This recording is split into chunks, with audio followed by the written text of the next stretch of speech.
Hi, welcome to Hot Chocolate Hits.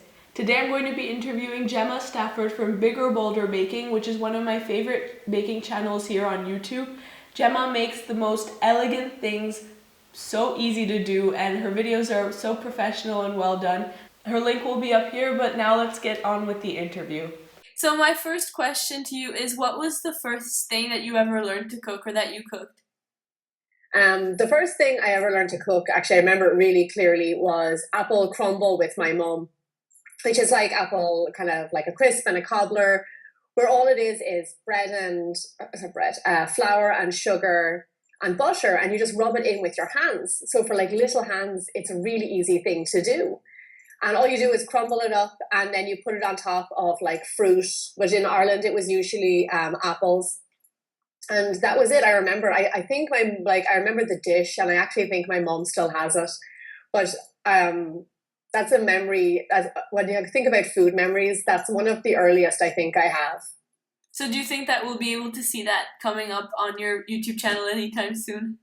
I think so, because I'm positive my mom still has the dish, and my I'm going home at Christmas time to Ireland, and I've had a lot of requests to shoot there, which is really fantastic for me because it gets to show a huge part of who I am and where I'm from. So I'd like to film at home. I'd like to film maybe with my mom and in the kitchen, and just kind of give people a little bit more insight. So yeah, you are originally from Ireland, but you've been living in the US for quite a while. So what were some of the major culture shocks that you noticed between both of the countries? It's funny. You don't think, coming over here, I didn't think that there would be a language barrier, but because coming from an English speaking country, but there is, and there was, and there still is, like certain things that I would say that people would like comment on, even things like telling the time like 2:30 rather than 2:30, and having to explain what time 2:30 was, that it wasn't 1 o'clock, it was like 30 minutes past two, things like that. I didn't realize that outside of Ireland, or maybe someplace in Europe, that a lot of people didn't say those kinds of things. So that took me a little bit of time to get used to. I think the biggest thing that was more of a shock was that we are a big culture of tea drinkers. It's a very big part of our day. Like I think Ireland is drinks the highest amount of tea. Okay, I thought it was the UK. In the world. Honest to God, in the world.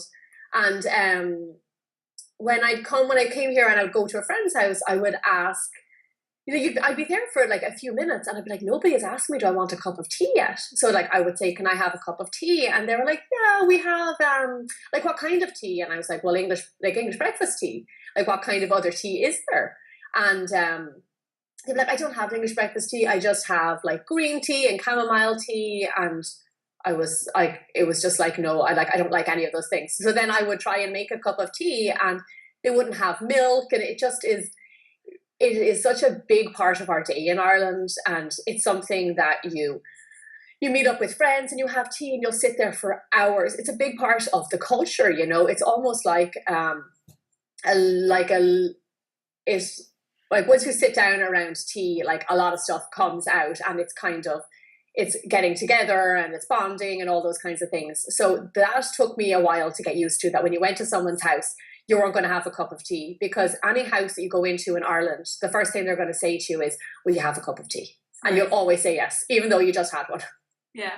So since when you were living in the US, you started off cooking as a pastry chef and then as a caterer. So what were your experiences like with those two things? Working, I've worked 10 or 11 years as a pastry chef, and it's extremely hard. Working in kitchens is very tough. And I know you see a lot of things on TV and hear a lot of stories, but it's a very tough gig, long hours. You have to work your way up through the ranks, and you have to do it in the hardest way possible, almost, because if you didn't earn your stripes.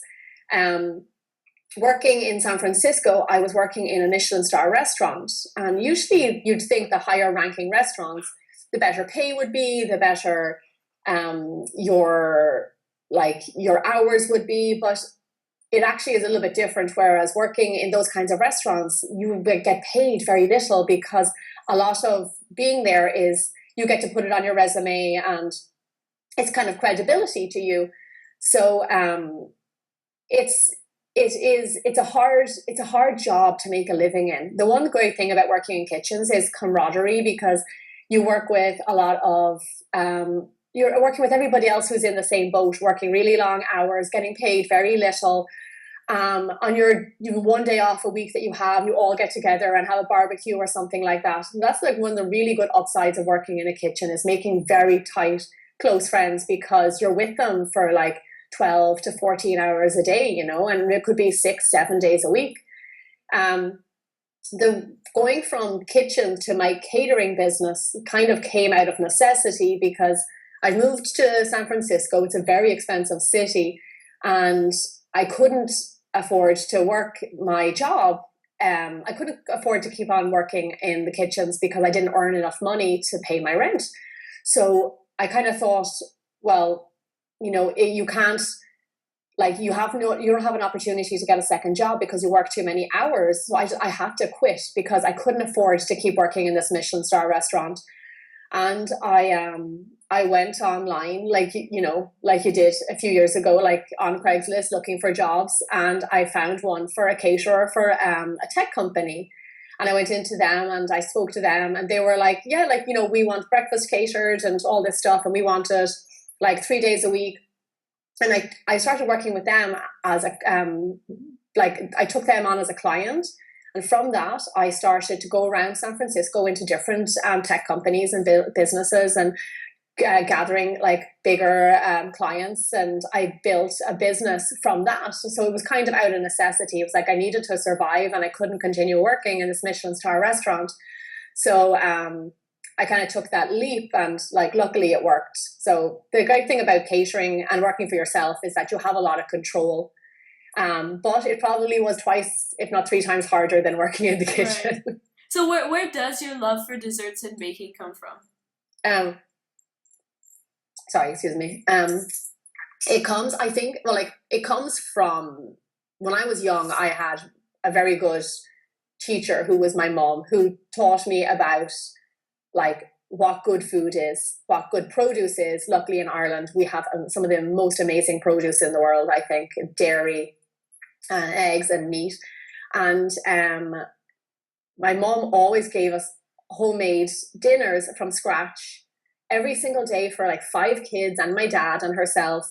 And she just did it with such ease that I can do that, like no problem. And everything she did was like perfect. She never gave us a bad dinner the whole time. Like my mom was just awesome. And I think knowing what good food is a lot of the time for chefs is half the battle. Right. And I think that's why I carry that with me my whole life, was that like I know what good food is. So just, work from that, Mm-hmm. So you obviously make a ton of desserts through filming your videos and all. So what do you do with all of it? That's a great question. I keep a little bit for myself and for my husband, and because it's hard to make all of those lovely desserts and like give them away 100%. But then after that, I go around to my neighbor's house, because I know some of my neighbors have a lot of kids or like have play dates on certain days, and I just like bring them to their house and I'm like, here you go. Lucky neighbors. Like, I can't eat all of those things, even though I'd like to sometimes. So who are some of your favorite people out there, like people on YouTube that you like to watch, or chefs or foodies, cookbook writers, like related to food? On YouTube, I like to watch a lot of stuff that's different to mine. So and like personalities and even their style. I love to watch Jen from Cookies, Cupcakes and Cardio. I think she's really nice. And you can tell a lot by the person in the videos, and I feel like she's a really nice person. Alicia from Mind Over Munch, if you don't know her, you should check her out. She has great personality, and her videos they're funny, and they're just so colorful, and she just has such a great character, and she does actually kind of play characters as well, which is really interesting to watch. So who else? I love Jamie Oliver, and Jamie Oliver. I kind of grew up with him on TV in Ireland when he was still young. But Jamie Oliver you cannot, you can't, like, you have to praise this man for like what he has done. Unreal. And the personalities that he has on FoodTube are like just, they're fantastic. They're really creative people who know good food and know how to do it right. That's true, and I love all of those people that you mentioned. Yeah. So I mean, this is kind of a change of topic, but if you were stranded on a deserted island and if you could only eat one type of food, what would it be? That was really easy. It's Thai food. I love Thai food.